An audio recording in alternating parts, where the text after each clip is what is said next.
Godfather, I don't know what to do. I don't know what to do. You can act like a man! What's the matter with you? Lazy people do a little work and think they should be winning, but winners work as hard as possible and still worry if they're being lazy. Hard times create hard men. Hard men create soft times. Soft times create soft men. Soft men create hard times. We are now around soft men in hard times. You won't die, and if you do die, you won't care, because you'll be dead. Best case, you win. Worst case, it won't matter. Be a dangerous man. Now, being dangerous is not being a threat. They're two different things, all right? And it's not about going out and lifting weights and getting a bunch of tattoos and wearing leather jackets and walking around with your chest and shoulders up, hulking around saying, I'm dangerous. That's very rarely is that a dangerous man. Often the most dangerous man in the room is the quietest man in the room. Here's something a guy said recently. This dude said, there's a moment when every boy realizes no one's coming to save him. And that's when he becomes a man. And some boys never get there and stay children forever. That guy was you that said that. And it's important when we step out of this. Like, this stuff matters because no one's effing coming to save you. You find no answers in the light. None. It's too happy. It's too nice. And we don't need to be taught how to live in happiness. That just comes naturally to us. Happy moments, but the dark times, man, you can't get there unless you put yourself there. And I dedicated this fight. I wasn't going to fight. I dedicated this fight to him. I was going to rip his heart out. I'm the best ever. I'm the most brutal and vicious and most ruthless champion there's ever been. There's no one can stop me. Lynx is a conqueror. No, I'm Alexander. He's no Alexander. I'm the best ever. There's never been anybody as ruthless. I'm Sonny Liston. I'm Jack Dempsey. There's no one like me. I'm from Nairclaw. There's no one that can match me. My style is impetuous. My defense is impregnable. And I'm just ferocious. I want your heart. I want to eat his children. Praise be to Allah. You're a man. You are a man.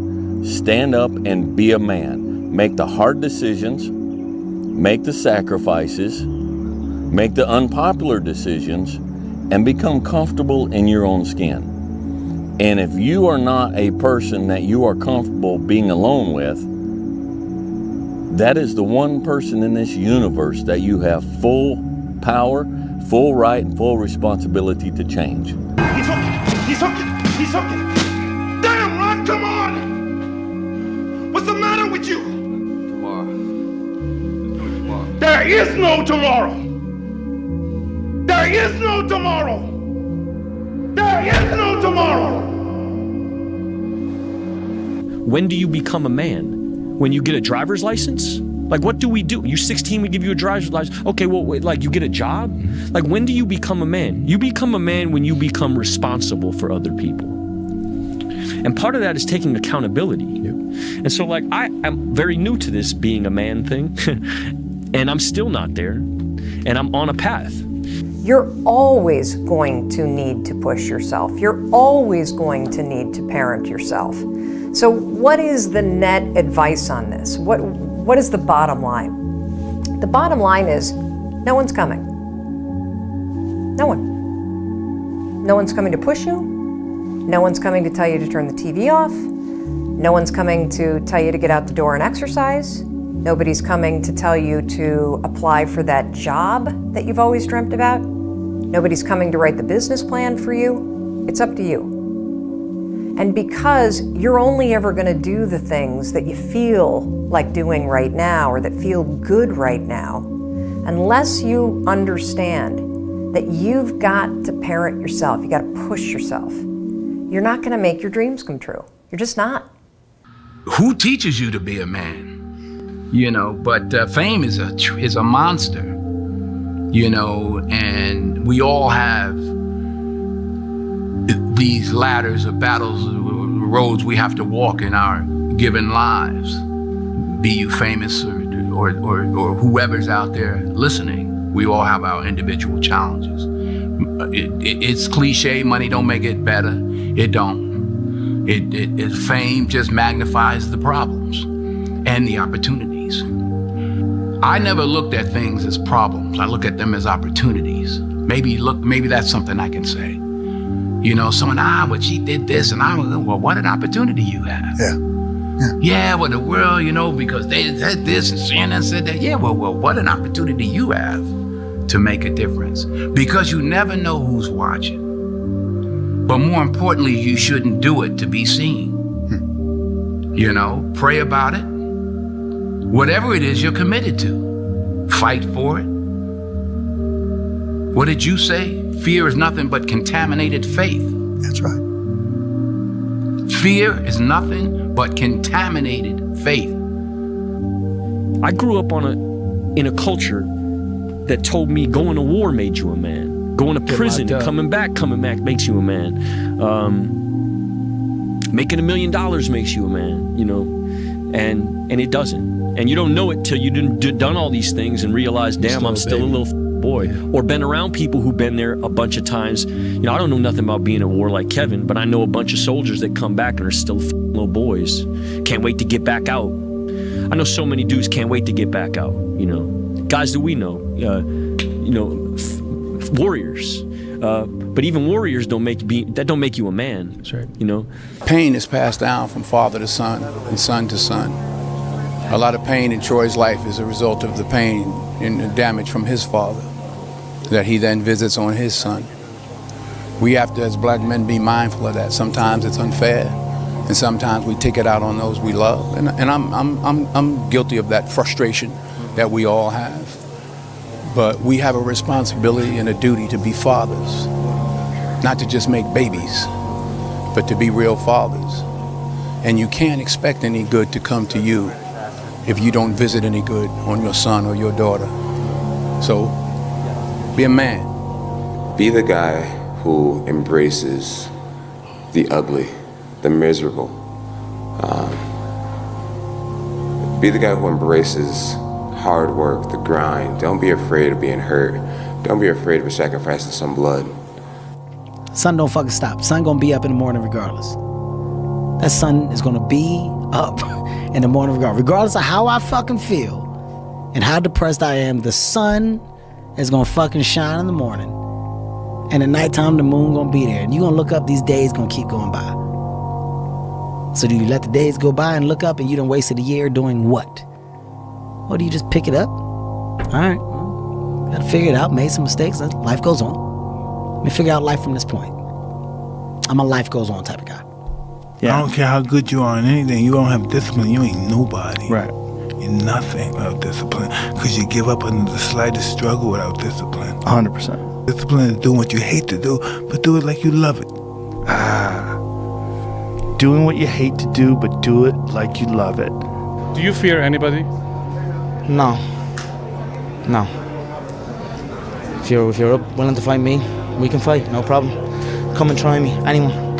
You gotta change that man. Yeah, but you don't understand my life, David. Yeah, I do. So that's the thing about it. And that's why I can talk about it. But yeah, I get what you're saying. A lot of folks don't I get that mentality. I once had that mentality, that no one understands what the I'm going through. And if you keep that mentality, you're gonna stay in the same exact spot that you're in. If you have to ask how to get motivated to go to the gym, you don't need to be going to the gym. You don't want it enough. When you're sick and tired of looking and feeling like shit, you'll show up. I'll see you there. Because you're going to look in the mirror and you're going to be like, fuck that.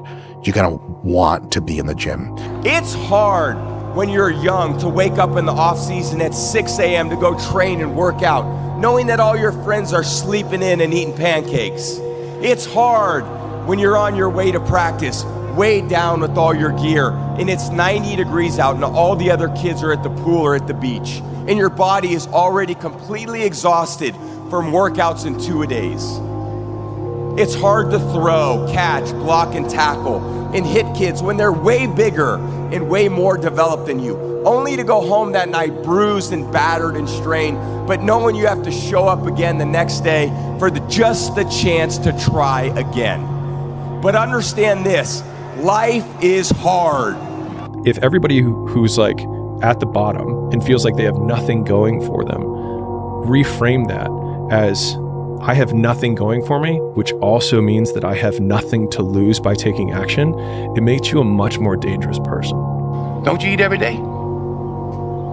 Answer me when I talk to you. Don't you eat every day? Yeah. Nick, as long as you in my house, you put a sir on the end of it when you talk to me. Yes, sir. You eat every day. Yes, sir. Got a roof over your head. Yes, sir. Got clothes on your back. Yes, sir. Why you think that is? Because of you? Hell, I know it's because of me. But why do you think that is? Because you like me? Like you. I go out of here every morning. I bust my butt putting up with them crackers every day because I like you. You're about the biggest fool I ever saw. It's my job. It's my responsibility. A man is supposed to take care of his family. You live in my house, fill your belly with my food, put your behind on my bed because you're my son. Because I like you, because it's my duty to take care of you. I owe a responsibility to you.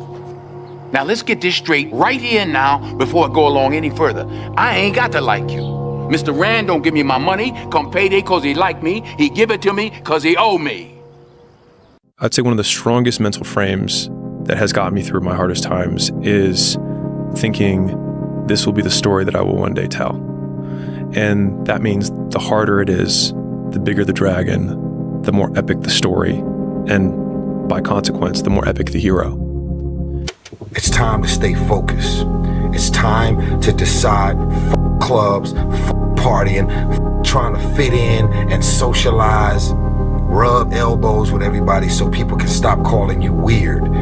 Why are you so antisocial? Because I'm trying to get it. Why are you staying on the basketball court so much? Because I'm trying to get it. Why are you out there practicing in the hot sun when ain't nobody else out there? Because I'm trying to get it. Why are you not clubbing like every time I text you and invite you to go do something fun and cool, you always studying? Because I'm trying to get it. Let me tell you something, homie. These women ain't going nowhere.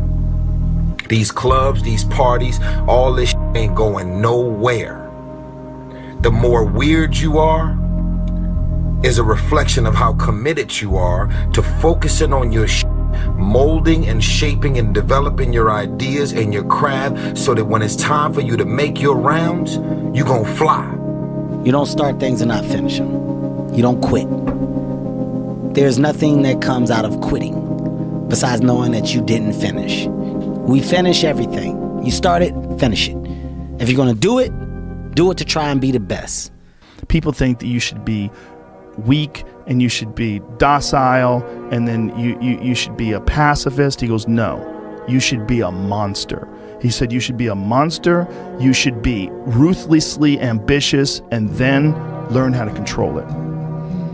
And it's that old expression, it's better to be a warrior in a garden than a gardener in a war. Come on! Come on!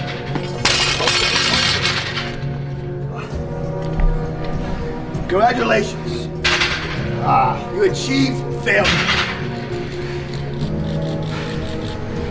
Failure has been achieved, thank God. Now, the only place to go from failure is to win. You have to achieve failure. You have to take it that far. Nobody wants to go that far. It's too scary. But you know something? I got news for you. That's where winning is. It always has been. Give a man a purpose and the ability to achieve it, and he will crawl over broken glass with a smile.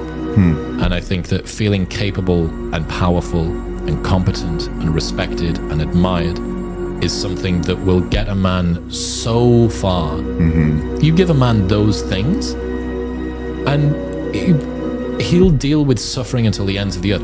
What did I learn about myself from the highs and lows of my life?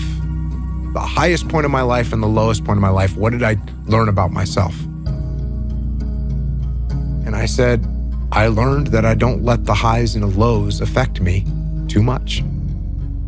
Because we're gonna have wins, we're gonna have losses. We're gonna have successes, we're gonna have failures. We're gonna have good nights, we're gonna have bad nights. We're gonna have good relationships, we're gonna have bad relationships. We're gonna have good ideas and bad ideas. We're gonna make money, we're gonna lose money. All these things are gonna happen. And if you oscillate emotionally up and down drastically, it's gonna be problematic. So finding a good, stable, centered way to be and look at the world and take everything that you see with a little bit of a grain of salt and don't get swayed too drastically in one direction or the other, you're going to be okay.